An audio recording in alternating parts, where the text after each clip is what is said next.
زندگی انتظامیہ تو مبارکباد پیش کروں دیتا خراجی تحسین پیش کروں کہ بدون اہم مسئلہ باندھے اگر دا کنوینشن را وغوښتلو او ما پرون په انټرویو کې هم دا خبره کړې وه چې داسې کنوینشنونو اهتمام هغه په ټولو ضلعو کې پکار ده په ټولو ډویژنونو کې پکار ده. د پاکستان او د هندوستان موازنه نشي کېدی. ټکنالوژي کې زه مخکې، افرادي قوت کې مخکې، اسلحه کې زه مخکې. دا یو بت جوړ شوی و، یو د هغه د غرور او د تکبر یو فضا یې جوړه کړې وه. د پهلګام چې کومه واقعه وشوه د هغې الزام یې بغیر ثبوت نه پاکستان باندې ولګو.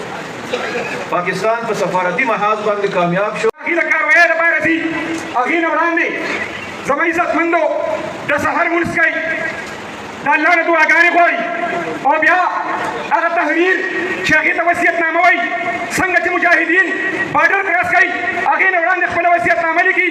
اکرنګ پاکستان ایرفورس دغه نوجوانان دغه مجاهدین په خپلو وصیتنامو باندې ساین کوي. بیا تاسو وکتل چې الله رب العالمین په کوم انداز سره الله فتح ورکړه.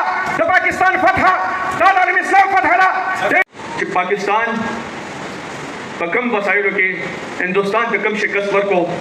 لا یو ورځ نه وه تېرې چې هغې سپینې جنډې ولګېدلې او د امن سوال یې شروع کړو.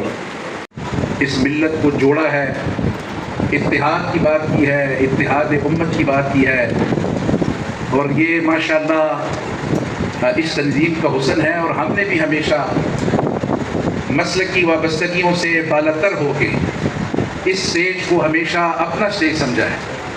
اور ہم ہمیشہ جب بھی مرکزی مسلم لیگ کی قیادت نے ہمیں دعوت دی ہے تو سر کے بل چل کے آئے ہیں.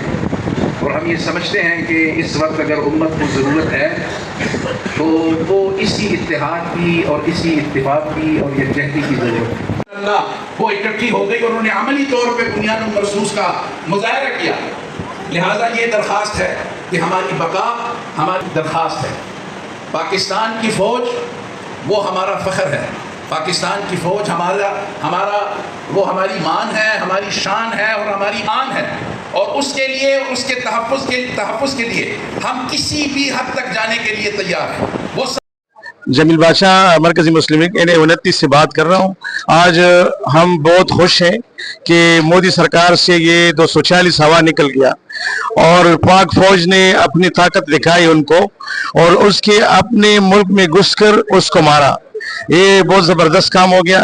آج میں اس قوم کو اور اس فوج کو یہ مبارکباد بھی پیش کرتا ہوں اور اس کو یہ کہہ رہا ہوں کہ آج موقع ہے. جموں کشمیر آج ان کو چھوڑنا نہیں، اس کو پکڑو اور یہ پانی کا مسئلہ ہمیشہ کے لیے ختم کرو. السلام علیکم ورحمۃ اللہ. نن الحمدلله زه ټول قوم ته مبارکباد ورکوم. زه د مومن قوم د N26 امیدوار د خپل غیرتمند قوم سره ولاړ په دې کانفرنس کې ما سره ګډون کړی دی. الحمدلله نن په دې کامیاب پروګرام زه خپل پاکستان مرکزی مسلم لیگ قیادت ته مبارکباد ورکوم. الحمدلله په دې پروګرام کې ګڼ شمېر خلکو شرکت وکړ. پروګرام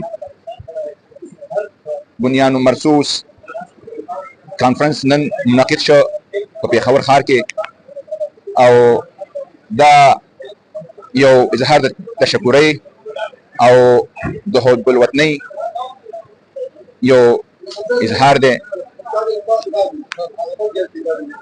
من د مومن قام د طرفه ټول پاکستان، ټول د اسلامي نړۍ ته، ټول مسلمانانو ته، خپل فوج ته دا پیغام ورکو که هغه د بهارت د انډیا مسلمانان دي، که د کشمیر مسلمانان دي، که د غزه فلسطین مسلمانان دي، چې موږ تاسو سره په هر غم کې شریک یو. موږ پاکستان فوج ته مبارکباد ورکو په دې فتح باندې او دا پیغام ورکو چې من قوم به تاسو سره په هر محاذ په هر مشکل وخت کې په تاسو سره ولاړي. د مرکزي مسلم لیگ د جماعت نه ډېر مشهور یو چې ټول کې پکې خلک راغونکو او زمونږ د فوج ان شاء الله ډېر مشهور یو چې ډېر یو اهم کردار ادا کو او موږ چې د هندوستان له ماتې ورکا په دې خاطر چې موږ وطن ته اس وخت کتلو او موږ ان شاء الله په خپل فوج باندې فخر کوو او موږ ان شاء الله په دې باندې ډېر فخر کوو چې د پاکستان د فوج داسې یو ښایسته کارکردګي وکړله چې ټول دنیا او ټول کافرو ته ځان وکړو او ان شاء الله د دې نه وروسته هم داسې کېږي او موږ ان شاء الله خپل فوج سره شانه بشانه کړی او د سراج خان نه موږ ډېر شکریا ادا کوو چې موږ یې راوغوښتلو او په دې موږ سنت د مومندو کم ټول نور جوانان ټول د موږ پاک پوسټ سره ټول ولاړ شانه په شانه ولاړ او ان شاء الله چې دې لپاره ان شاء الله چې سره ان شاء الله جوان ټول پاک پوسټ سره ولاړ او زنده‌باد پاکستان زنده‌باد موږ قوم او موږ د مومند قوم ټول د پوسټ سره شانه په شانه ولاړ او وخت